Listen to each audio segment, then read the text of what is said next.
સ્વામિનારાયણ હરે તારીખ આજે 19 નવેમ્બર 2025 રોજના અનુક્રમમાં આપણા શ્રી રામાનુજાચાર્ય કૃત વ્યાસસૂત્રનું શ્રી ભાષ્ય જે છે તે જોઈ રહ્યા છે. એમાં પ્રથમ સૂત્ર જે અથાતો બ્રહ્મ જિજ્ઞાસા એની ઉપર આપણે આ જોઈ રહ્યા છે. આજે સવારે થોડુંક શ્રી ભાષ્ય ઉપર એટલે વ્યાસસૂત્ર ઉપર જ, શ્રી ભાષ્ય ઉપર તો નહીં પણ વ્યાસસૂત્ર ઉપર થોડુંક વિવેચન સાંભળું કે ભાઈ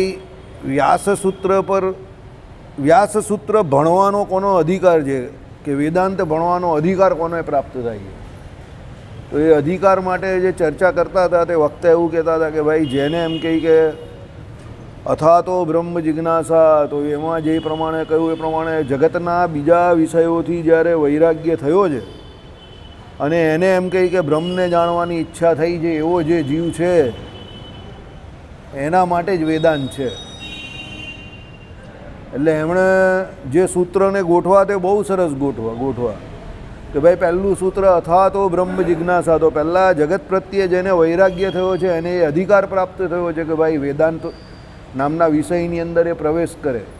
તો એના માટે વ્યાસજી આ સૂત્રો રચેલા છે કે ભાઈ અથાતો બ્રહ્મ જિજ્ઞાસા, જેને બ્રહ્મને જાણવાની ઈચ્છા થઈ છે તો કેમ થઈ, તો પહેલાં જગત પ્રત્યે એને વૈરાગ્ય જોઈએ. પછી એમ કે એના પછીનું સૂત્ર છે જન્માદ્યસ્ય યતઃ, ભાઈ એને જે બ્રહ્મને જાણવાનું છે તે શું છે, તો જગતની ઉત્પત્તિ સ્થિતિ અને પ્રલયને જે કરે છે તે જ એમ કહી કે કોણ છે, એ બ્રહ્મ છે.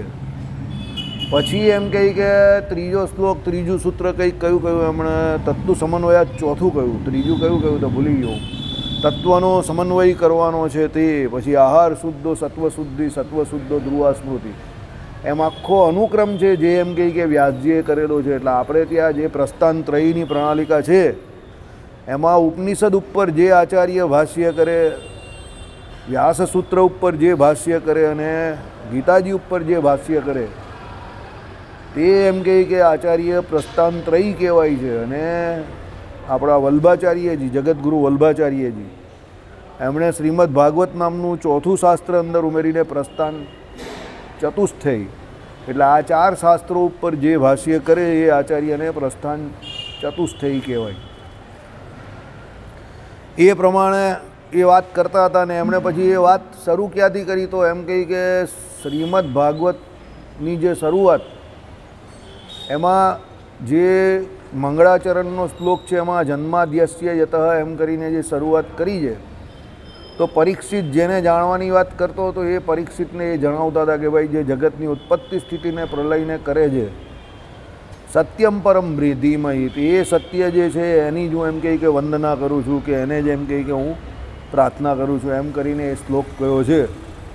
તો કહેવાનો મતલબ શું છે કે ભાઈ શ્રીમદ ભાગવતની શરૂઆત જે કરી તે અને વ્યાસસૂત્રની શરૂઆત જે કરી તે બંનેની શરૂઆત ડાયરેક્ટલી જોવા જાવ કે ઇનડાયરેક્ટલી જોવા જાવ, વ્યાસજીએ આ એક જ શ્લોકથી કરેલી છે. કયા? જન્માદ્યસ્ય યતઃ, કે જેણે જગતની ઉત્પત્તિ સ્થિતિ અને પ્રલયને કરી છે તે કોણ? એ બ્રહ્મ. એટલે કહેવાનું તાત્પર્ય શું છે કે ભાઈ બ્રહ્મને જાણવા માટેની જિજ્ઞાસા કોને થાય છે? જેને જગત પ્રત્યે વૈરાગ્ય થાય છે તે. બાકી જે એમ કહે કે બીજી કંઈ તમે મેળવો છો તે બધી એમ કહે કે બધું જાણ્યા પછી પણ જો તમે કંઈક વૈરાગ્ય નથી, કે તમને ભગવાનમાં ભક્તિ નથી, કે ભક્તિ તમે નથી કરતા કે નથી કરી શકતા, તો એ જ્ઞાન નથી. એ કહી કે એ માહિતી જ છે. અને એ માહિતી ફક્ત એમ કહી કે જગતની બીજી માહિતી જેમ તમે એનો ઉપયોગ પેટીયું રળવા માટે કરો છો તેમ આ માહિતીનો ઉપયોગ તમે ફક્ત ને ફક્ત પેટીયું રળવા માટે કરો છો, એવું મારું માનવું છે. એવું એ વક્તાએ કહ્યું. મરચું લાગે એવું છે, થોડુંક કડવું છે, પણ વાત તેમની સાચી છે કે ભાઈ જ્યાં સુધી એ તમને જ્ઞાન થયું નથી અને તમે એ ઉપયોગ એનો માહિતી તરીકે જ કરો છો, તો કે આ બીજા ઉપર પ્રભાવ મૂકવા માટે, ઇમ્પ્રેશન જમાવવા માટે, એટલે ઇમ્પ્રેસ કરવા માટે, કા પછી પેટીયું રળવા માટે તમે જેમ જગતમાં બીજા વિષયની માહિતી છે તેમાં આ પણ તમારા માટે એક વિષય જ થઈ ગયો. કેમ? તમે એ પરબ્રહ્મ નામનો જે વિષય જે છે, જેને જગતની ઉત્પત્તિ સ્થિતિને પ્રલય જે કરે છે, જે બ્રહ્મ તત્વ છે, એને જાણ્યા પછી પણ એનું ભજન કરતા નથી. એટલે એ ફક્ત માહિતી સુધી જ તમારી અંદર લિમિટેડ, મર્યાદિત થઈ ગયું. બાકી એમ કહે કે જો અથાતો બ્રહ્મ જિજ્ઞાસા એમાં કહ્યું એ પ્રમાણે જો એ બ્રહ્મને જાણે તો એ બ્રહ્મનું ભજન કરે, ભક્તિ કરે, એટલે સહેજે સહેજે ભક્તિ કરે. ભક્તિ સ્વાભાવિક રીતે જે થાય તે જ ભક્તિ છે. સમજો, તમે કોઈ પણ કાર્ય કરો અને એ કાર્યને વિશે જ્યાં સુધી તમને પ્રયાસ પડતો હોય કે તમને એવું લાગે કે મને આમાં પ્રયાસ પડે છે, જોરાવરે કરીને કરો કે પ્રયાસ તમારે કરવો પડે, ત્યાં સુધી એ કાર્યને વિશે તમને પ્રીતિ નહીં થઈ. યાદ રાખજો. અને ભક્તિ તો આખી તમારી પ્રીતિ એ કરીને જ થાય છે. એ પ્રીતિ એ જે પ્રીતિ થાય છે એને જ ભક્તિ કહી. ભક્તિ એટલે ભજ ધાતુનો અર્થ સેવા પર કયો છે, તો સેવા તમારી પ્રીતિથી થવી જોઈએ ને. જો હમણાં આપણે આ સામે જે આખો આવે છે શ્લોક, એની અંદર શંકામાં આવેલું કે ભાઈ સેવા જે છે તે તો બંધન છે, તો એને મુક્તિ કેવી રીતે કહેવાય? તો એમાં લખેલું છે ને, પ્રીતિ એ સહિત સેવા જે છે તે બંધનકારી નથી. કેમ? સેવા કોની કરો છો? તો જે સર્વના માલિક છે, સર્વના સ્વામીની સેવા કરો છો, તો એ તમારા માટે એમ કહે કે એ બંધનકારી સેવા નથી. હકીકતમાં એ સેવા ગર્ભિત આનંદ રહ્યો છે. એટલે આનંદ રહ્યો છે એટલે એ કામ તમે જોરાવરે કરીને નહીં કરતા, પ્લીઝિંગ થઈને, એટલે પ્લીઝ થઈને કરો છો, એટલે આનંદમાં કરો છો. એટલે કાર્ય કરવાનો તમને બોજ નહીં લાગતો કે કાર્ય કરવાનો તમને ભાર નહીં લાગતો, પણ તમે આનંદે કરીને કરો છો. એટલે આનંદે કરીને ભગવાનની સેવા કરો છો એટલે તમને એમાં વધુ ને વધુ, વિશેષ ને વિશેષ આનંદ જ આવે છે. એટલે સેવા જે છે તે આનંદી થવી જોઈએ. ભાર લાગે, ભાર લાગે, ભાર લાગે એવું નહીં. મંદિરે આવે ને પછી પેલો ઘડિયાળના કાંટા જ જોયા કરતો હોય તો પછી એ મંદિરે આવવાનું પણ એનું ફેલ છે. ઘડિયાળના કાંટા એને ઘટી જાય એવો કયો હોય સમય, એમ ઓછો સમય લાગવો જોઈએ, તો એમ કંઈ ખબર પડે કે ના એ મંદિરે કંઈક ભજન કરવા આવે છે ને એનું ભજન થઈ રહ્યું છે એમ. એટલે અથાતો બ્રહ્મ જિજ્ઞાસા એ સૂત્ર જે છે એનું કંઈ મહાત્મા, કે આ આખું શાસ્ત્ર જે છે એનું મહાત્મા કંઈ ઓછું નથી એમ. સમજો, એ તો આમાં શું છે કે દુનિયામાં બે પ્રકારના કામ આવે, એક ક્લાસિકલ વર્ક અને બીજું વર્ક ફોર માસ. એટલે આપણે એને એવો શબ્દ તો નહીં વપરાય કે માસિકલ વર્ક, પણ તમે માસ માટે એક કામ કરો તો એટલે અમુક કામ એવો હોય કે તમે દાખલા તરીકે હમણાં નીચે કંઈ વેચવા ઊભા રહી જાઓ તો લોકોનું ટોળું થઈ જશે. પ્રસાદ જ વેચવા ઊભા રહી જાઓ, ટોળું થઈ જશે તમારી પાસે. પૂરો નહીં થાય ત્યાં સુધી તમને સમય નહીં મળે. સમજો, એટલી બધી ભીડ થશે. કેમ? એ માસ માટે હોય છે. પ્રસાદ બધા જ ગ્રહણ કરે, બધા માટે છે. પણ શ્રી ભાષ્ય ભણવું કે ગીતા ભાષ્ય ભણવું એ ક્લાસિક વ્યક્તિનું કામ છે, માસનું કામ નથી, ટોળાનું કામ નથી. એ ટોળામાંથી અમુક જ વ્યક્તિ એવા છે કે જેને એ તત્વજ્ઞાનમાં રુચિ થાય છે, જેના સત્વની અભિવૃદ્ધિ થાય અને એ તત્વજ્ઞાનમાં રુચિ થાય. આપણે ગીતાજીમાં જોયું ને કે એનું અંતકરણ જેનું એમ કહે કે કેવું છે, સત્વમાં રુચિ થાય એવું થયું છે. એટલે જે સત્વ ગુણે યુક્ત છે અને એનું અંતકરણ, સત્વ જે છે એને જ અંતકરણ કહ્યું કે એ એમ કહે કે કેવું નિર્મળ થાય ત્યારે એને મલિનતા એની છોડી દે, ત્યારે એને એમ કહે કે શું છે, બ્રહ્મને જાણવાની ઈચ્છા થાય. અને પછી જો એ જાણીને કે એના ઉપર પ્રવચન કરીને પણ જો તમારામાં રાગ નહીં ઓછો થતો હોય, કે તમારી ઈર્ષ્યાની ઓછી થતી હોય, કે તમને માન હોય, કે તમે એને જાણીને પણ એવું ઈચ્છતા હો કે લોકો મને ઓળખે, લોકો મને જાણે, તો એ ફક્ત ને ફક્ત તમારા માટે એક વિશેષ પ્રકારની માહિતી છે. વિશેષ પ્રકારની માહિતી એવો શબ્દ હું અહીંયા એટલે વાપરું છું કે બીજી માહિતી કરતાં એ જુદી છે, કારણ કે બ્રહ્મને લગતી છે. જ્ઞાન નહીં થયું હજુ. જ્ઞાન થાય તો પેલો દીવાના બન કે ખુદ ऐसा दीवाना हो गया कि उसकी दीवानगी का सबब पूछने पर वो खुद नाराज हो जाता है.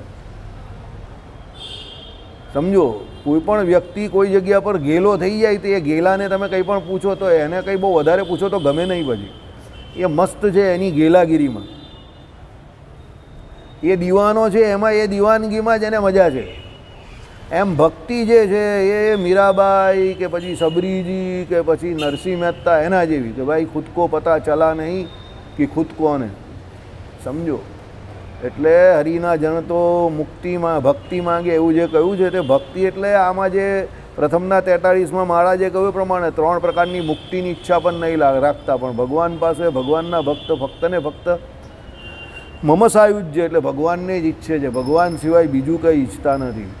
એટલે અથાતો બ્રહ્મ જિજ્ઞાસા અહીંયા પણ એ જ કહેવા માંગે છે કે ભાઈ પહેલાં જે હું જે છે તે હુંને જે અનુભૂતિ થાય છે તે અનુભૂતિ કોની થાય છે? વિષય જે છે તે પરમાત્માની અનુભૂતિ થવી જોઈએ, તો એને સુખ ને સુખ આવશે. તો જે અથવા તો બ્રહ્મ જિજ્ઞાસા, એ બ્રહ્મને જાણવાની એને ઈચ્છા થઈ છે. બાકી જ્યાં સુધી એ વિષય એટલે જ્ઞેય જે છે એ બદલાયા કરે છે, અને માયા જે છે તે તો એમની એમ જ રહી છે, માયાના વિષયો બદલાયા કરે છે, ત્યાં સુધી પેલો હું જે છે એ પુનરપી જન્મમ પુનરપી મરણમ એમ કરીને અહીંયા આવ્યા જ કરશે, જયા કરશે, આવ્યા કરશે, જશે જશે આવશે, જશે આવશે, મુક્ત ના થશે.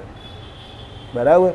એટલે અહીંયા કહ્યું છે, શું કહ્યું કે ભાઈ સુષુપ્તિકારમાં પણ એ જીવ જે છે એ પહેલાં એને જે અનુભવ્યું હોય તે અનુભવેલી વસ્તુ જે છે કે જે અનુભવ્યું હતું એ બધું એને સુષુપ્તિકારમાં ભલે જ્ઞાન નહીં હતું, પણ એ પછી જ્યારે સુષુપ્તિકાળમાંથી બહાર આવે છે ત્યારે એને ખબર હોય છે કે કાલે રાત્રે આ કાળ દરમિયાન હું આ કામ કરવાનો હતો અને પછી સૂઈ ગયો હતો, અને અત્યારે પાછું મારે એ કામ શરૂ કરવાનું છે.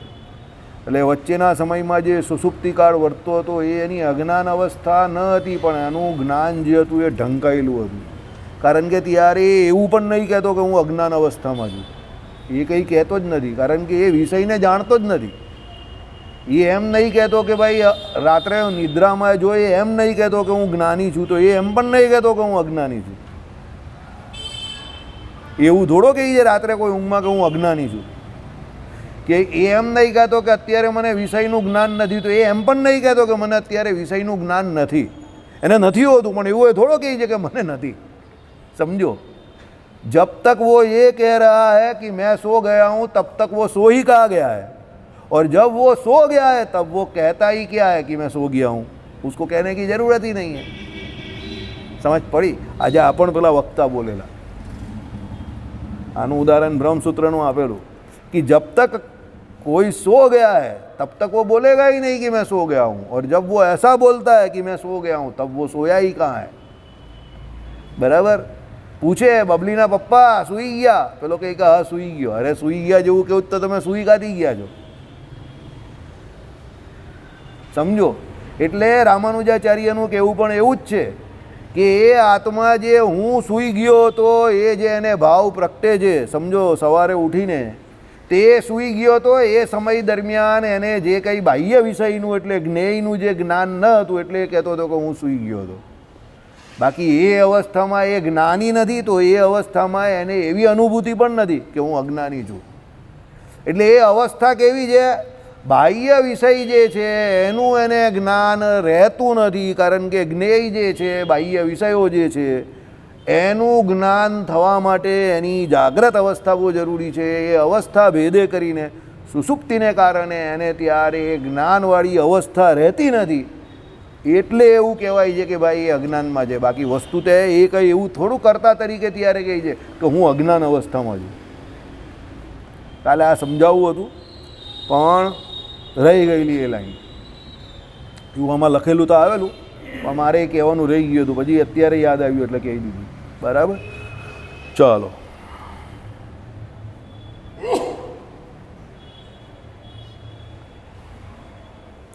સુષુપ્તિ સમયમાં પણ જેનો અનુભવ થયા કરે છે એવો અહમ પદાર્થ આત્મા જ્ઞાતા તેનો હું શબ્દથી ઉલ્લેખ કરીને કશું જ જાણતો ન હતો એમ એના જાણવામાં નિષેધ કરવામાં આવે છે. છતાં સુષુપ્તિકાળમાં જ્ઞાન અનુભૂતિ જેનો નિષેધ કરવામાં આવે છે તેને તમે સિદ્ધ કરવા માંગો છો, તો અને જે તે વખતે કાયમ રહે છે તે અહમ પદાર્થનો તમે નિષેધ કરવા ઈચ્છો છો, અને તે આ હું કશું જ જાણતો નથી એવી પ્રતીતિ થાય છે એ ઉપરથી આ કામ તો તમે મૂર્ખ ભલે કરો. અત્રે મૂળમાં બે પાઠ છે. પૂનાની પ્રતમાં એટલે બે પ્રતમાં અલગ અલગ પાઠ છે.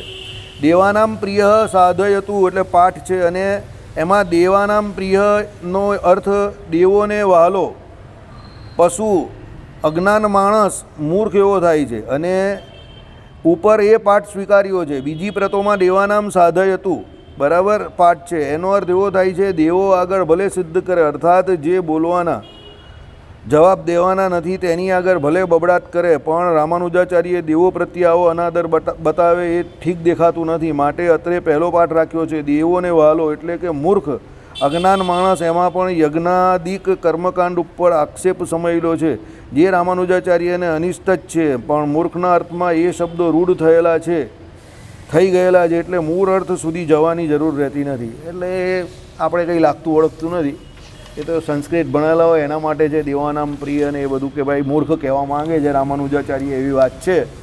એટલે અહીંયા આમાં કહેવાનો મતલબ એવો છે કે ભાઈ એ કશું જાણતો નથી, બરાબર. એટલે અહીંયા આપણે જે હમણાં વાત કરી એ જ છે કે ભાઈ સુષુપ્તિકાળમાં જ્ઞાન અનુભૂતિનો જેનો નિષેધ કરવામાં આવે છે તેને તમે સિદ્ધ કરવા માંગો છો, જેને તમે અનુભૂતિને સિદ્ધ કરવા માંગો છો. સુષુપ્તિકાળમાં એ જ્ઞાન કે અનુભૂતિ કે આત્મા એનો નિષેધ કરવામાં આવે છે, અને જે તે વખતે કાયમ રહે છે તે અહમ પદાર્થનો તમે નિષેધ કરવા ઈચ્છો છો, કે અહમ પદાર્થ એટલે પેલો જે હું છે એનો તમે નિષેધ કરવા ઈચ્છો છો, અને તે એટલે હું કશું જાણતો નથી એવી પ્રતીતિ થાય છે, તે ઉપરથી આ કામ તો તમે મૂર્ખ ભલે કરો. એટલે રામાનુજાચાર્ય એ લોકોને કહું, ભાઈ તમે મૂર્ખ એવું કહેવું છો કે ભાઈ એ હું જે છે તે સમય પર પોતે પોતાનું કંઈ કહેતો નથી, એટલે એનો તમે નિષેધ કરી દીધો હુંનો. પણ હુંનો નિષેધ થતો નથી, એ ગઈકાલે આપણે જોયું. હું તે સમય પર એવી પરિસ્થિતિમાં પહોંચી જાય છે કે હું તરીકે પ્રકાશતો નથી. સૂઈ જાય એટલો જ સમય, સૂઈ જઈને તમે ઉઠાડો. તો હમણાંનું જ ઉદાહરણ તમને કહું, રાતે 1:30 વાગે આ નિગમનો ફોન આવેલો મારી પર, અને મને કહેતો હતો મારી કાકાની છોકરીને આ હોસ્પિટલમાં લઈ ગયા છે, હવે એક્સપાયર થઈ ગઈ છે ને એ લોકો PM કરવાનું કહે છે, શું થાય. મને રાતે 1:30 વાગે ફોન કરેલો, હું તરત ઉઠ્યો અને મેં એને જવાબ આપેલો.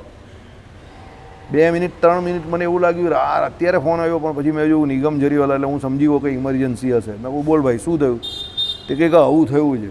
મેં કહું કે બહાર કેસ કરાયો? તે કહે કેસ કરાવેલો છે. મેં કહું ભૂલ કરી, કેસ નહીં કરાવવાનો હતો, ડૉક્ટરને બહાર બોલાવીને પૂછાઈ લેવાનું હતું, બહારથી જ તમારે કામ પતી જાત.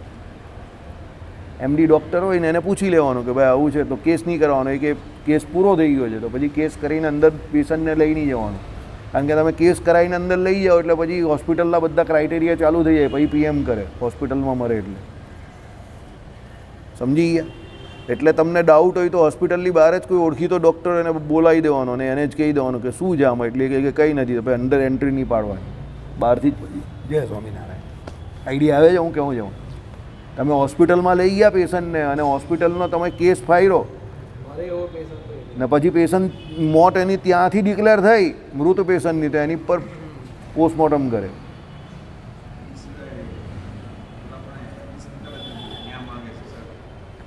એ તો કોઈ બી MBBS બહારનો ડૉક્ટર આપે તે પણ ચાલે ને. હે MBBSનું ચાલે, BHMSનું ને એનું નહીં ચાલે, MBBSનું ચાલે. એ તો તમારો જે ફેમિલી ડૉક્ટર MBBS હોય ને તે આપે, એ ચાલે, એ આપી શકે છે, અને એ આપે જ, સમજો એ એનું જોબ છે. પણ તમે હોસ્પિટલમાં એન્ટર થઈ ગયા પછી તમારે PM કરાવવું પડે. ચાલો, એટલે એ અલગ વિષય છે. પણ કહેવાનો મતલબ શું છે કે ઓન ને ઓફ વાળી જે સ્વિચ જે છે, સમજો તે આત્મા ઓફ થતો જ નથી એમ. એ નિદ્રાની પરિસ્થિતિમાં આપણે શું હોઈએ છીએ કે ભાઈ તે સમયે બાહ્ય વિષયથી દૂર હોય. એટલે અહીંયા જે એમ કહી છે કે સુષુપ્તિકાળ જ્ઞાન અનુભૂતિ જેનો નિષેધ કરવામાં આવે છે, કે ભાઈ આત્માનો જ કે જ્ઞાનનો કે એનો નિષેધ કરવામાં જ આવે છે, કે આત્મા જેવું કંઈ હોતું નથી, તે એવું થોડું હોય. તો આત્મા કાં ગયો ત્યારે? એ ફરવા થોડો ચાલ્યો જાય છે. આત્મા તો ત્યારે ત્યાં જ હોય છે ને. એનું જ્ઞાન જે છે તે પણ એની સાથે જ હોય છે, પણ એ ઢંકાયેલી અવસ્થામાં જે અવસ્થા ભેદે કરી દે. સમજો, લાઇટ તમે બંધ કરી, સ્વિચે કરીને બંધ કરી, એનું કારણ એવું થોડું છે કે લાઇટ બંધ થઈ ગઈ છે કાયમ માટે. તો ચાલુ કરો, કરંટ તો ચાલુ જ છે ને. કરંટ તો લાઇનમાં જે આવે છે તે ચાલુ જ છે, તમારે ખાલી સ્વિચ ઓન કરવાની છે એટલે લાઇટ ચાલુ. બસ. તો કરંટ જેમ બંધ નહીં થતો એમ આત્મા જે તે કરંટની જગ્યા પર છે, એ બંધ નહીં થતો, એ ચાલુ ને ચાલુ જ છે અંદર.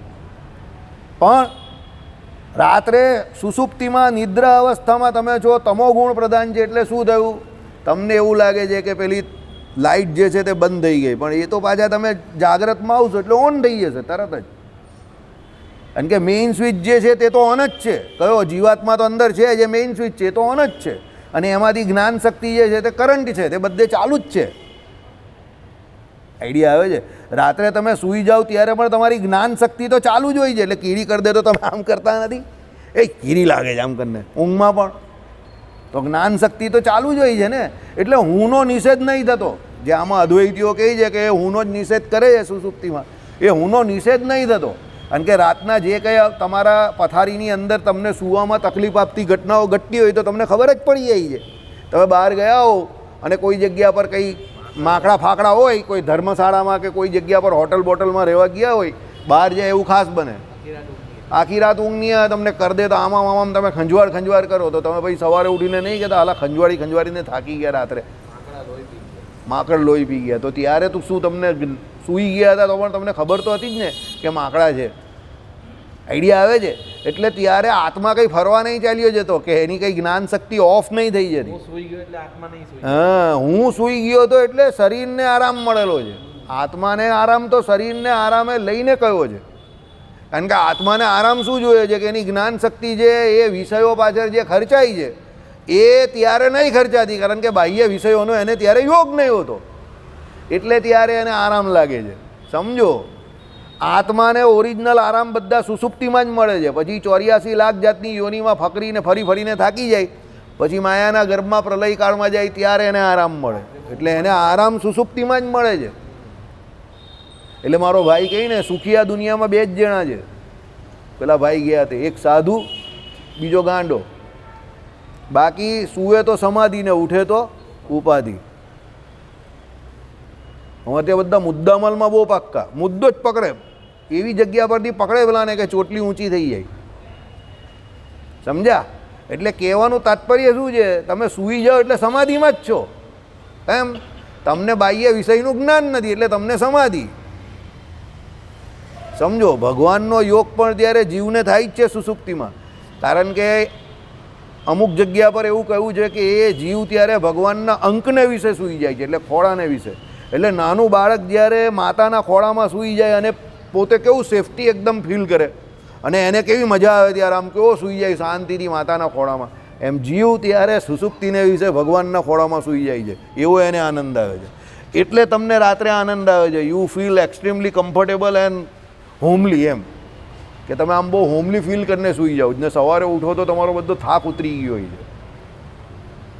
લોજિક બહુ જોરદાર છે દુનિયામાં, સમજો. એટલા માટે તો પેલો મુંબઈનો પેલો ગરીબ ભિખારી જે હતો તે કહેતો હતો કે સુખી હું છું, તું નથી. તારે ટાઈમ સાચવવો પડે છે. રોજ સવારે 9 વાગ્યાની ટ્રેનમાં તું પકડીને જાય છે ને સાંજે 7 વાગે આ ટ્રેનમાં આવે છે. તું ટ્રેનમાં ધક્કા ખાઈ છે. હું તો ભગવાન ભરોસે અહીંયા શાંતિથી જ બેઠેલો છું. બરાબર ને? મારે અહીંયા બોર્ડ મૂકવું પડશે કે અમારી બીજી કોઈ બ્રાન્ચ નથી. તે કે કેમ?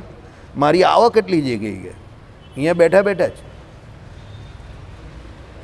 તો પેલો નોકરી કરવાવાળો વિચાર કરતો થઈ ગયો કે આ તો હાલું હું જ દુઃખી છું. હું તો આને દુઃખી સમજતો હતો. એ કે મારા ટાર્ગેટ અહીંયા બેસવામાં જ પૂરા થઈ જાય છે. સવારે 9 વાગ્યાથી બેસું છું, બસ સાંજે 6-7 વાગે આ ઊભો થઈને ચાલ્યો. મારું ટાર્ગેટ પૂરું થઈ ગયું આજનું. બને કદાચ એવું કે 3 સ્ટાર કે 4 સ્ટાર હોટલમાં જમવા જાય અને પેલો નહીં જઈ શકે નોકરી કરવાવાળો. એ કામ કરે તો પણ નહીં જઈ શકે. આઈડિયા આવે જ તમને હું જો કહેવામાં? બરાબર.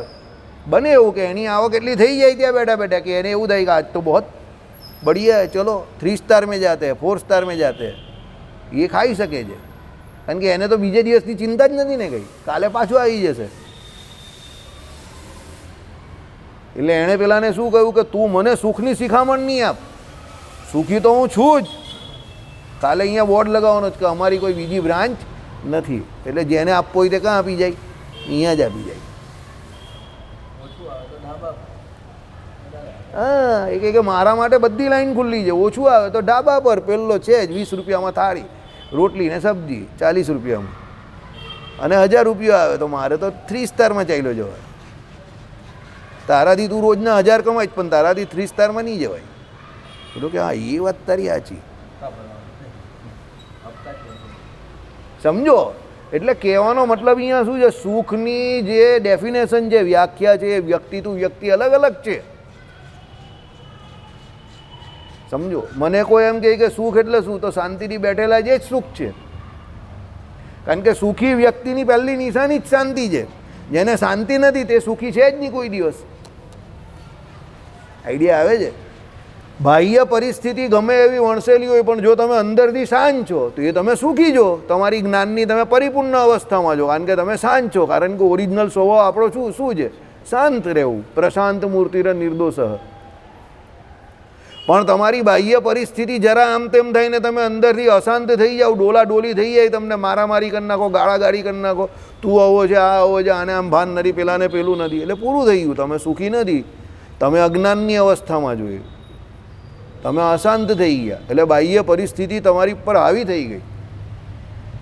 એટલે તમે તમારી મૂળ જે પ્રકૃતિ કે તમારો સ્વભાવ જે છે, શાંત નામનો ગુણ જે છે એ ચાલ્યો ગયો તમારો, એટલે તમે સુખી નથી, ત્યારે તમે દુઃખી છો. સમજો તમે? કઈ એ 5 સ્ટારની એ મારી પાસેથી એ લોજિક એ લોકો ચોરી ગયા છે. બરાબર? એ તો લોજિક મારી પાસે વર્ષો જૂનો છે. અભિમાન નહીં કરતો કે મારા વખાણ પણ નહીં કરતો કે કોઈ વ્યક્તિ જ્યારે કંઈ ન કરતો હોય અને એ શાંતિથી બેઠેલો છે તે સુખીમાં સુખી છે. અચ્છા હુઆ તુને કુછ નહીં કિયા. બરાબર? હું આ વર્ષોથી લોજિક કહું છું પણ લોકો મારી વાત માનતા જ નથી. પણ હવે એણે એડવર્ટાઇઝવાળા એ વાત બતાવી દીધી. કભી કુછ નહીં કરના ભી બહોત કુછ કરના હોતા હૈ. અશોકભાઈને તો વર્ષોથી કહું છું. એ ભાઈને ખુજલી બહુ આવે તો શું કરે? સમજો? બરાબર? એટલે કહેવાનું તાત્પર્ય શું છે? આપણે એવું માનીને બેઠા છે કે હું કંઈક કરીશ તો સુખી થઈશ, હું કંઈક કરીશ તો સુખી થઈશ. એવું દરેક વખતે નથી હોતું. કર્મ સંન્યાસીઓ કે કર્મયોગી જે છે તે કર્મ પણ કેવું છે? તમારું જે કોઈ સૂચિત કર્મ છે, શાસ્ત્રોમાં લખેલું છે એ જ કરવાનું છે. વર્ણાશ્રમને જે યથાયોગ્ય કહ્યું એ જ. એટલે ભગવાને ના પાડી પરધર્મનું આચરણ ન કરવું, કલ્પિત ધર્મનું આચરણ ન કરવું, પાખંડ ધર્મનું આચરણ ન કરવું. કેમ કહ્યું?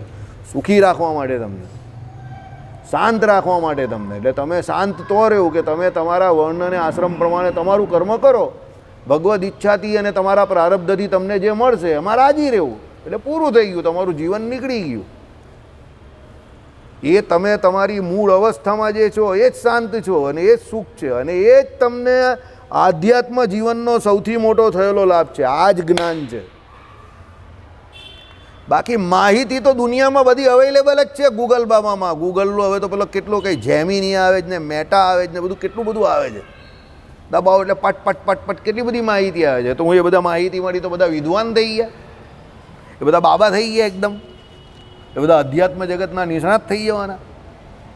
એ માહિતી છે. માહિતી ઘણી વખત તમારા મગજ પર ચડી જાય, બોજરૂપ બની જાય. સમજો? કારણ કે તમે એને જબરજસ્તી જોરાવરે કરીને એનો સંગ્રહ કરો. Accumulated information. બરાબર? આ બધા નથી નામ આપતા તમારા વાળા ગૂગલ ક્લાઉડ ને બાઉડ ને. તો ક્લાઉડ એટલે શું? બધું એક્યુમ્યુલેશન કરેલું છે એમાં. બરાબર?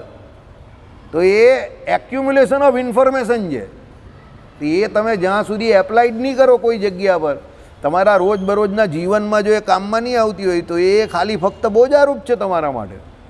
એટલે આધ્યાત્મ જગતનો સૌથી મોટો લાભ એ છે કે એ તમને શાંતિ આપે છે, તમને નિર્ભય બનાવે છે. ગુજરાતીમાં એક શબ્દ છે નિરાંત. એકદમ નિરાંતે સૂઈ ગયો. તે નિરાંત એટલે શું? શાંતિ. બરાબર? સત્સંગમાં આપણે ઊંઘ આવે એનું કારણ શું છે? એવું નથી કે રસ નહીં પડતો, એટલે શાંતિનો અનુભવ થાય છે એટલે ઊંઘ આવે છે.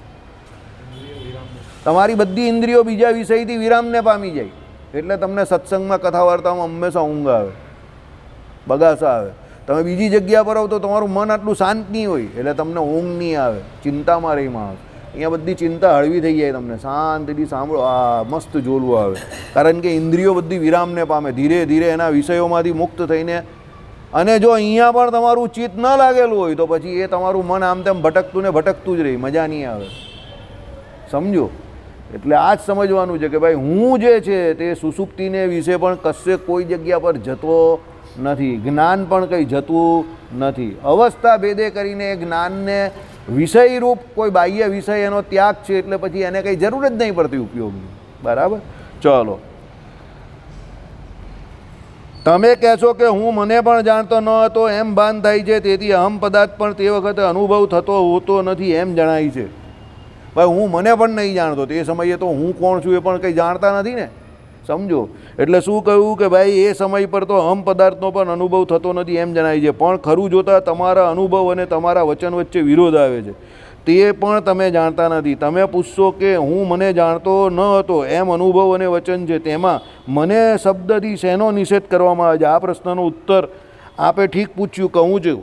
વચ્ચે એક છે 16મા નંબર પર, તે જોઈ લઈએ. એમ સિદ્ધ કરવાના હેતુથી કે અહમ પદાર્થનો તે વખતે નિષેધ કરવામાં આવે છે, અહમ પદાર્થનો નિષેધ કરવામાં આવે છે. ઓકે, ચાલો. આ પ્રશ્નનો ઉત્તર આપે ઠીક પૂછ્યું, કહું છું.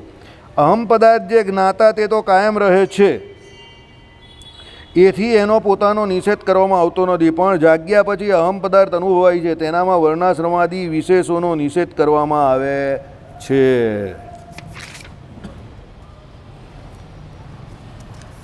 આનું ભાષ્ય એવું 3જા પાના પર છે ને. અર્થાત અહમ પદાર્થનો પોતાનો નહીં, પણ એના વિશેષ ધર્મોનો. ધર્મીનો નથી નિષેધ કરવામાં આવતો, એના ધર્મોનો નિષેધ કરવામાં આવે છે. ધર્મોનો એટલે શું? ધર્મભૂત જ્ઞાન. કેમ? કારણ કે બાજુમાં કોઈ વિષય જ નથી જાણવાનો કે જ્ઞાનની જરૂર પડે. સમજો, એના ધર્મોનો, ધર્મીનો નિષેધ નહીં કર્યો કે આત્મા કશે ગાયબ નહીં થઈ જતો. તેના ધર્મોનો શું કે ભાઈ એનું જે ધર્મભૂત જ્ઞાન બધે વ્યાપીને રહ્યું છે, જ્ઞાતા તરીકે જેનો ઉપયોગ કરી રહેલો છે, બરાબર, અહીંયાથી નખથી શિખા પર્યંત વ્યાપીને રહેલું છે ને, તો એ પણ કંઈ કશે ચાલ્યું તો જતું નથી. સમજો, એ તો રહી તો છે જ, પણ તે સમય પર એનો કોઈ ઉપયોગ નહીં થતો, એમ કરીને સૂઈ ગયો. તો તે છતાં પણ આપણે તમને કહું, એવી પેલી વિશેષ અવસ્થા માકડ કરતતા હોય કે કીડી કરતતી હોય તો ત્યારે એનો ઉપયોગ કરે છે પાછો. અને પછી પેલું મ્યુઝિક મારતા મચ્છર આવે ખબર, કાનમાં કરીને, એટલે હું કહું એ જીગર હાટ તારી તો ભલી થાય. પછી હું કરીને આવે એટલે અશોકભાઈ આમ કરીને હું મારું એને, સમજ્યા? હા, એમાં કોઈ અહીંયા પણ નહીં છોડતા, એટલે હેરાન કરવો છે એમ કરીને મારું ફાટ દઈને. પછી આમ નાક ઉપર હું કરતો એટલે કહું ચીલા બહુ દિવસ પછી મંદિરે આવ્યો, કે નાક ઉપર બહુ ઓછા આવે, કાન ઉપર વધારે આવે, બરાબર. એટલે ચેલો આવે આમ કરીને, વાહ વાસુદેવ 15 દિવસ પછી મંદિરે આવ્યો. જો હશે છે ચેલો, કે સાચી વાત કે ખોટી વાત? ચાલો, એટલે કોણ અત્યારે તો આપણે તો 15 દિવસ પછી મને મળ્યો, એટલે હું તો એવી જ વાત કરું ને કે ભાઈ 15 દિવસ પછી દેખાયો સભામાં. જો ભાઈ અહીંયા તો એક જ વાત કે ભાઈ તું આ સમય પર આવે એટલે આવેલો કહેવાય, બાકી તું બીજા કોઈ પણ સમય પર આવે તો મારા માટે તો નથી જ આવેલો ને. હું રાત્રે સૂઈ ગયો પછી તું અહીંયા આવે તો મને શું કામ? બરાબર કે નહીં? તો પછી એટલે શું કહ્યું અહીંયા કે ભાઈ અહમ પદાર્થ જે જ્ઞાતા તે તો કાયમ રહે છે, તેથી તેનો પોતાનો નિષેધ કરવામાં આવતો નથી, પણ જાગ્યા પછી જે અહમ પદાર્થ અનુભવાય છે તેનામાં વર્ણાશ્રમાદિ વિશેષોનો નિષેધ કરવામાં આવે છે. હું મને જાણતો ન હતો તે વચનના વિષયનું વિવેચન કરવું જોઈએ. હું મને જાણતો ન હતો એનું વિવેચન કરે છે, તો શું કરે તે સાંભળો. તાત્પર્ય કે એ અનુભવ વચનમાં હું શબ્દથી સુવિવક્ષિત છે અને મને શબ્દથી વિવક્ષિત છે એ છૂટું પાડીને જોવું જોઈએ. એમ જોતાં જણાશે કે સુષુપ્તિમાં કાંઈ અહમ પદાર્થનો સર્વદા નિષેધ થતો નથી, માત્ર એના વિશેષ ધર્મનો થાય છે. હું અને મને, એમ હું એટલે પોતે પેલો અહમ આત્મા છે તે, અને મને એટલે એના જે કોઈ જ્ઞાતા તરીકેના ધર્મો જે છે તે, બરાબર. એટલે ધર્મોનો ત્યાગ કેમ કરેલો છે કે બાહ્ય વિષય કોઈ એને ગ્રહણ નહીં કરવાના, ઇન્દ્રિયો જે છે તે પોતપોતાના વિષયોથી વિરામને પામી ગઈ છે. એટલે એને એના મને નામના ધર્મથી, એટલે જ્ઞાતા પણ સામેથી જે કોઈ વિષયને ગ્રહણ કરવાના હોય છે આમ જાગ્રત અવસ્થામાં, તે એને રાત્રે કંઈ કામ કરવાનું જ નથી. આંખે કરીને કોઈ વિષય ગ્રહણ નહીં કરવાનો, એટલે એ દ્રષ્ટા નહીં થઈ શકતો. નાકે કરીને એ કંઈ નહીં કરવાનો, શ્રોતા નહીં બની શકતો. ધ્યાન કંઈ કરવાનું નથી, એટલે ધ્યાતા નથી. કશે કોઈ જગ્યા પર કોઈ ચિંતન નહીં કરવાનું, એટલે ચેતન નહીં બની શકતો. એનું નામ એમ ચિંતન, બરાબર. એટલે એનું ચિંતન નહીં કરી શકતો, બરાબર. એ સૂઈ ગયો છે શાંતિથી. કેમ? એના બધા ઇન્દ્રિયોના વિષય જે છે તે બધા કેવા છે? નીલ છે. એટલે ઇન્દ્રિયોના વિષય રૂપે ત્યારે એને પોતાની જ્ઞાન શક્તિનો ઉપયોગ કરવો નહીં પડતો એને જાણવા માટે. એટલે એ પોતે ધ્યાતા પણ નથી ને જ્ઞાતા પણ નથી ને શ્રોતા પણ નથી ને શું કહેવાય આંખે કરીને દ્રષ્ટા પણ નથી. એ કંઈ નથી ત્યારે. બસ એના વિશેષ ધર્મોનો ત્યાગ થઈ ગયો. એટલે હુંનો ત્યાગ નથી કર્યો, હું તો છે જ, પણ એના વિશેષ ધર્મો જે છે તેનો ત્યાગ કરેલો છે. કેમ? અવસ્થા ભેદે કરીને. કે સૂવાનો અર્થ જે છે કે બાહ્ય વિષયોનો શું કરી દીધો? ત્યાગ કરી દીધો. અને તો જે સૂઈ શકે. બરાબર. ચલો, જાગ્રત અવસ્થામાં જેનું ભાન થાય છે એવો જાતિ આદિથી વિશેષત. જો આવી ગયું ને, જાગ્રત અવસ્થામાં આવે એટલે પાછો એની બધી એને ખબર પડી જાય કે હું આ જાતનો છું, આનો છોકરો છું, આ મારી બા છે, આ મારા બાપા છે, આ મારી ઘરવાળી છે, આ મારી બેન છે, આ મારું જે કંઈ છે તે છોકરો છે. આ બધા જે કોઈ આજુબાજુના જે છે તે બધા જાગ્રત અવસ્થામાં યત અર્થ જેવા જે છે એ બધા સંબંધોને પાછું એ જાણી જાય. રાત્રે ઊંઘમાં પણ ઘણી વખત એને એ બધા યાદ આવતો હોય તો એટલે યાદ આવે, કારણ કે એ જ તો કારણ શરીર છે, જન્મ મરણનું કારણ. કારણ કે એ બધાને વિશે આસક્તિ હોય એટલે ઘણી વખત રાત્રે ઊંઘમાં પણ એ બધા યાદ આવે. સમજો, બરાબર? એટલે કહેવાનું તાત્પર્ય શું છે? રાત્રે જે એને એનું હુંપણાનું ભાન નથી, તે વસ્તુતા એ હુંનું ભાન નથી એવું નથી, મનેનું ભાન નથી. મને એટલે શું છે? કઈ જાતિનો છે, કયા ધર્મનો છે, એના વિશેષ જે ધર્મો જે મેં તમને હમણાં કયા એ પ્રમાણે એ બધા વિશેષ ધર્મો જે છે એનો એ ત્યાગ થઈ જાય છે. ધર્મી તો પોતે ત્યાં હાજર જ છે. ધર્મી એટલે કોણ? આત્મા પોતે ત્યાં હાજર જ છે. કેમ એ હાજર છે? એ ગઈકાલે આપણે જોયું એ પ્રમાણે કે એ સ્થિર છે અને ત્યાં હાજર છે. એનું સૌથી મોટું કારણ શું? કે કદાચ એને રાત્રે સુષુપ્તિને વિશે કે સ્વપ્ન અવસ્થાને વિશે કોઈ સ્વપ્ન આવ્યું હોય અને એ સ્વપ્નમાં જાગ્રત અવસ્થામાં હોય તો સવારે એને આખું સ્વપ્ન યાદ હોય છે. તો જો હું જ નહીં હોય તો ભાઈ એને સ્વપ્ન યાદ કેવી રીતે રહી? સાક્ષી કોણ? સમજો. હવે અત્યારે મેં તમને એવું કહ્યું કે ભાઈ કાલે રાત્રે સ્વપ્નને વિશે મને અશોકભાઈને જીગર આવેલા, તો મને એ યાદ કેવી રીતે રહ્યું કે આ બે સ્વપ્નને વિશે કેવી રીતે આવ્યા? તો એ સાક્ષી તરીકે હું જાગતો હતો તો જ મને એ બંને અત્યાર સુધી યાદ છે ને, કે ભાઈ આ બાજુ મેં માર્યું, એ જીગર અત્યારે કેમ હેરાન કરે છે, આ બાજુ મારું તો એ અશોકભાઈ અત્યારે કેમ હેરાન કરો છો, તો એવું મને સ્વપ્નમાં કેમ આવ્યું કે મને ખબર કેમ હતી? કારણ કે હું જાગતો હતો. સૂઈ ગયો હતો કોણ? શરીર સૂઈ ગયું હતું, પણ હું તો જાગતો હતો. એટલે સ્વપ્નને વિશે પણ મને જે સ્વપ્ન આવે તે પણ ઘણી વખત યાદ હોય છે, કારણ કે હું તો જાગતો જ રહી છે. એટલે હું જે છે તે રાત્રે કંઈ સૂઈ નહીં જતો, એના ધર્મો જે છે તે સૂઈ જાય છે. કેમ? એના ધર્મોની ત્યારે એને જરૂર પડતી નથી. એટલે જાતિ આદિથી વિશિષ્ટ એવો અહમ પદાર્થ અને મને એટલે અંશનો વિષય છે અને સુષુપ્તિ અવસ્થામાં જણાતો એવો અસ્પષ્ટ અને પોતાના જ અનુભવમાં ગૂંથાયેલો અહમ પદાર્થ તે હું અંશનો વિષય છે. અત્રે એટલે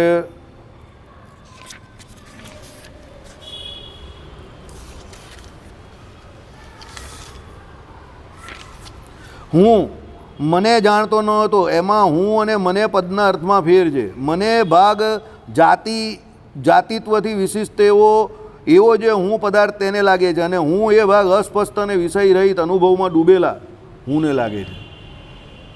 એટલે જ્યાં તમે હું શબ્દ વાપરો છો એ જાતિ કે બીજા જે કોઈ તમારા શરીરના કે વર્ણના કે આશ્રમના બીજા જે કોઈ ધર્મ છે એને નથી લાગતા, એ એકચ્યુઅલી મને લાગે છે. મને શબ્દની જ્યાં તમે વાત કરો ત્યાં એ તમારા શરીરના ધર્મો લાગે છે બધા. હવે એ શરીરના ધર્મો આત્માને કેવી રીતે લાગે? તો શરીર જે છે એમાં આત્માની જ્ઞાન શક્તિ છે, એને કરીને એ શરીરના ધર્મો ચાલે છે. પણ એ શરીરને વિશે આપણે હું પણ એટલું છે કે મનેને વિશે પણ આપણે હું પણ માનીએ છીએ. એટલે મને બંધ થાય છે તો આપણે એવું લાગે છે કે હું બંધ થયું. બહુ ગોળ ગોળ વાત છે, પણ એ જ વાત છે. સમજો. રાત્રે આપણે ભગવાને માયાની વ્યાખ્યા શું કરી? ભગવાને માયાની વ્યાખ્યા શું કરી? બોલો મનીષભાઈ. શિક્ષાપત્રીમાં બોલો, શિક્ષાપત્રીમાં માયાની વ્યાખ્યા શું છે? શિક્ષાપત્રી વાંચો જરૂર. માયાની વ્યાખ્યા છે શું? માયા કરી બોલો. હા, જીવને વિશે અહમપણું એટલે હું, અને સંબંધીઓને વિશે શું થાય છે? મમત્વ એટલે મને. હવે સમજ પડી ગઈ તમને જે શું કહેવા માંગે છે? જીવને પોતાને વિશે અહમપણું એને માયા કહી. હવે અહમપણું એટલે શું છે? કે હું ફલાણું છે, ઢીમકું છે. એટલે અહીંયા જે હું શબ્દ અહીંયા માયાવાળો વાપરો તે હું શબ્દનો અર્થ પણ મને તરીકે લીધો કે હું આ જાતિનો છું, હું આ વર્ણનો છું, હું આ આશ્રમનો છું. અને શરીરના સંબંધી તેને વિશે મને, તે મને જ્યાં જ્યાં લાગે છે એનો નિષેધ કરેલો છે. પેલો હું જે પોતે શુદ્ધ આત્મા છે એનો નિષેધ નહીં કર્યો. એ તો એને ખબર જ છે કે રાત્રે તમને સ્વપ્ન આવ્યું તે તમને જાગ્રતમાં તરત ખબર પડી જાય છે. રાત્રે તમને ઊંઘમાં કોઈ ઘટના ઘટી હોય, ઊંઘની અંદર સમજો કે ઊંઘમાંથી તમે ઉઠ્યા ને પાણી પીવા ઉઠ્યા ને પાછા સૂઈ જાવ તો તમે કહો ને એકવાર ઉઠેલો રાત્રે, તો હું તો જાગતો હતો ને, તો જ તમને સવારે ખબર પડી ને કે એકવાર ઉઠેલો રાત્રે. એ સૂઈ ગયા એટલા સમય સુધી શું હતું કે ભાઈ તમને જેટલા પણ મને કરીને શબ્દો હતા કે ભાઈ મને આ વિશે એટલે શું, જેટલા તમારા ધર્મો, કયા ધર્મો, જે વિશેષ ધર્મો આત્માના કયા તે કે જેને કરીને આત્માની અલગ અલગ પ્રકારે જે ઓળખાણ થાય છે કે આંખે કરીને જોવું ત્યારે દ્રષ્ટા, કાને કરીને સાંભળવું ત્યારે શ્રોતા, એ બધું બંધ હતું. સૂઈ જાવ ત્યારે બધું બંધ હોય ને, જોવાનું કંઈ હોતું નથી, સાંભળવાનું કંઈ હોતું નથી, ચિંતન કંઈ કરવાનું હોતું નથી, ધ્યાન કંઈ કરવાનું હોતું નથી. આ બધા વિષયોનો ત્યારે વિરામ થઈ ગયો. એટલે એકચ્યુઅલી એના ધર્મોનો, આ વિશેષ ધર્મોનો વિરામ થયો. એટલે મને શબ્દ જ્યાં લાગે એનો વિરામ થયો છે, હુંનો વિરામ નહીં થયો. હું તો જાગે જ છે ત્યારે. એ હું જાગે છે કેમ કે તમને રાત્રે કોઈ પણ ઘટના, દુર્ઘટના ઘટે છે એ બધી યાદ હોય છે. એ હું જાગે છે એનું સૌથી મોટું ઉદાહરણ. બરાબર, ચાલો. અત્રે હું સૂતેલો હતો તે વારે હું આવો છું એવો હું મને પોતાને પણ જાણતો નહોતો. એ જ પ્રકારનો ને ખરેખર અનુભવ છે. જે એમ કહે છે કે હું મને પોતાને પણ ન જાણતો હતો, તો એમાં એ હું મને પોતાને ન જાણતો હતો એ તો જાણે છે ને. સમજો, એણે એવું કહ્યું કે હું મને પોતાને ન જાણતો હતો, તો એવું એ જાણે તો છે જ ને કે ભાઈ હું મને પોતાને ન જાણતો હતો. એટલે જે ન જાણતો હતો એવું કહે છે, એ જાણનારો જે છે તે કોણ છે? હું છે. તે હું જાણતો હતો. હવે આઈડિયા આવે છે હું જે કહું તે?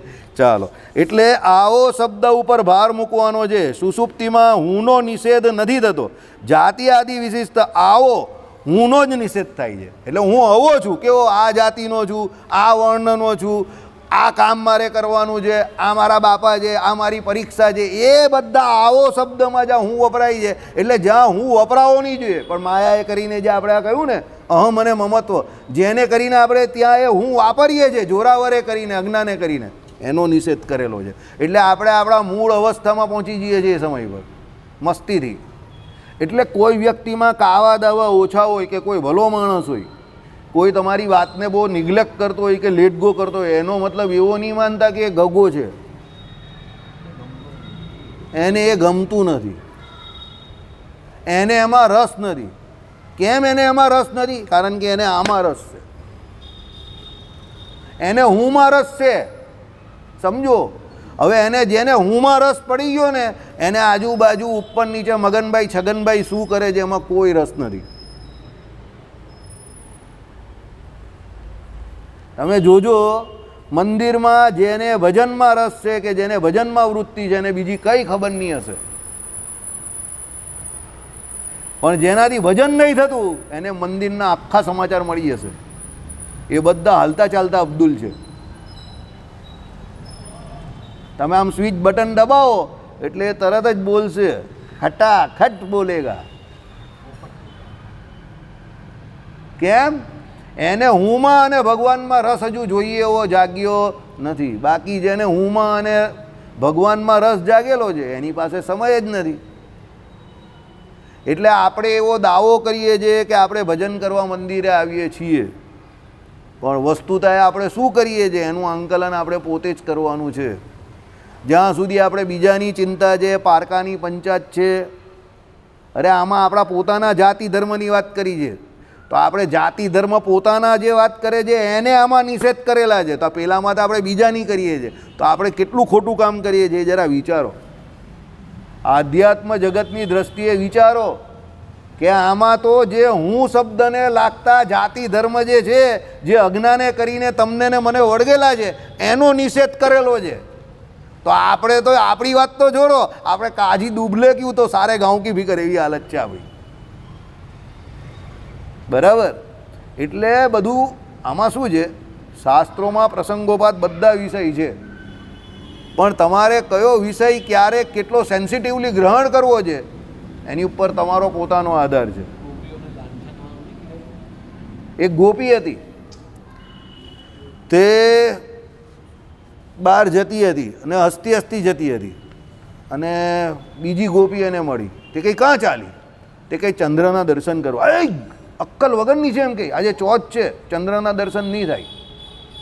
તે કંઈ કેમ? તે કંઈ ચંદ્રના દર્શન થાય તો તને ખબર નથી એમ કે કલંક લાગે? તે હસતી હસતી કે મારે કલંક જ લગાડવું છે. તે કહે કે તારે કલંક લગાડવું છે એટલે તું ચંદ્રના દર્શન કરવા જઈએ, એવું તો હું થઈ ગયું તને? તે કે હા, પેલો નંદનો છોરો છે એની જોડે મારું નામ ઉછળે ને હું બદનામ થામ. એટલે આ લોકો અત્યારે કહે છે મુદની બદનામ હુઈ ડાર્લિંગ તેરે લીએ, આ તો 5000 વર્ષ પહેલાં ઘટના ઘટી ગયેલી. ગોપી કહેતી હતી એવું કે ભગવાન શ્રી કૃષ્ણની સાથે મારું નામ ઉછળે ને હું બદનામ થાઉં. એટલે એ ચંદ્રનું વ્રત, ચંદ્રના દર્શન એટલે કરવા ગઈ કે એને લાંછન લાગે. શું કે નંદના છોરા જ્યારે આનું ટીચું ટીચું ટાઈ ટાઈ છે કે આનું લફડું છે, એ કરવા માટે એને લાંછન લાગે, એના માટે એણે એવું વ્રત લીધું કે હું આજે ચંદ્ર દર્શન કરીશ, ચોથનો ચંદ્ર જે છે એનું દર્શન કરીશ ઉગાડી આંખે, કે મને એવું લાંછન લાગે. કેમ? तेरे नाम पे तो हम बदनाम होने के लिए भी काफ़ी है, शर्त सिर्फ इतनी है कि आगे तुम्हारा नाम होना चाहिए, जी के जी तुम्हारा नाम हो, मरने के बाद भी वही नाम अमर हो जाए. એટલે રાધે કૃષ્ણ, સીતારામ, લક્ષ્મી નારાયણ. ભગવાન પાછળ નામ બદનામ કરવા તૈયાર હતા એ લોકો. બરાબર, આપણી એવી તૈયારી છે? મીરાબાઈ જે છે તો ભગવાન પાછળ નામ બદનામ કરવા તૈયાર હતા. એસી લાગી લગન મીરા હો ગઈ મગન. નરસિંહ મહેતા ભગવાન પાછળ આખી નાગરી નાતે એમણે બહાર મૂકી દીધા. બરાબર, તૈયાર હતા. તુકારામજી, કેટલા કેટલા, જ્ઞાનદેવજી, બધા મોટા મોટા કેટલા હરિભક્તો, સંપ્રદાયના આપણા હરિભક્તો. કેટલી પેલી બે બાઈ હતા, પેલા વાઘના ચર્મની અંદર 2 થી 3 દિવસ સુધી સૂઈ રહ્યા. રાજબાઈ કદાચ, ના રાજબાઈ નહીં, જમકુબા. હે, ઊંટનું પિંજર, જમકુબા. હવે એ લોકોને કેટલો પ્રેમ હતો ભગવાનને વિશે, કેટલું હિત હતું. પણ આપણે આખા ગામની પંચાયત છે. એટલે અહીંયા શું કહ્યું? નિષેધ કોનો કરેલો છે? કે જે તમારું અજ્ઞાન છે, જે હું કરીને મને કરીને રહ્યું છે, એકચ્યુઅલી એ હું નથી પણ એને મને નામનો ધર્મ લાગે છે. કયો? કે મારી જાતિ આ છે, મારો વર્ણ આ છે, મારી ઓળખાણ આ છે, હું રૂપાળો છું, હું જ્ઞાની છું, હું સત્તાવાન છું, હું પૈસાવાળો છું. આ બધા જેટલા વિશેષ ધર્મો તમારા આત્માએ કરીને જે તમારી અંદર અધર્મ છે, એકચ્યુઅલી અધર્મ કેવી રીતે? ધર્મથી વિરોધી છે, પણ તમે એને ધર્મ માનીને પોતાના માનીને રાખેલા છે, એ બધાનો ત્યાગ નિદ્રામાં થઈ જાય છે. નિદ્રામાં ખાલી હું પોતે એકલો જ હોય છે. એટલે બાળક બંને પેલો સૂઈ જાય છે, નિત્ય નિર્દોષ. આ બાળક જ્યારે આપણે બનશું, નિર્મળ બનશું, નિત્ય નિર્દોષ બનશું, ત્યારે ભગવાન દૂર છે જ નહીં. ભગવાન આપણાથી દૂર નથી, આપણે ભગવાનથી દૂર છે. કારણ કે આપણે નિર્મળ નહીં થતા. આપણે હોશિયાર બનવું છે, ચાલાક બનવું છે, સરળ નહીં બનવું, નિર્દોષ નહીં બનવું. ભગવાનને મળવાની શરત શું છે?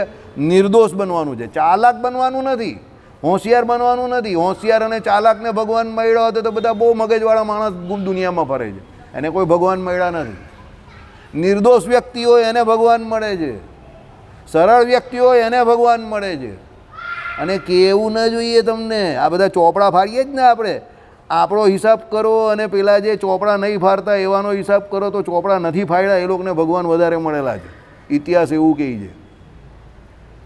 સબરી ભીલ ચોપડા ફાડવા ગયેલા હતા બેન, સમજો. જટાયુ ચોપડા ફાડવા ગયેલા, એ તો ગીધ હતા. હે, બરાબર. એટલે કહેવાનો મતલબ શું છે? પુસ્તકમાં જે રહેલી માહિતી જે છે એ જ્ઞાન તરીકે અંદરથી પ્રગટ થવી જોઈએ કે ભાઈ હું આત્મા છું, ભગવાનનો દાસ છું, અને એ ભાવે કરીને ભગવાનનું ભજન કરવા માટે સત્સંગ છે. સત્સંગનો અર્થ એનો સંગ જે છે તે લાગવો જોઈએ.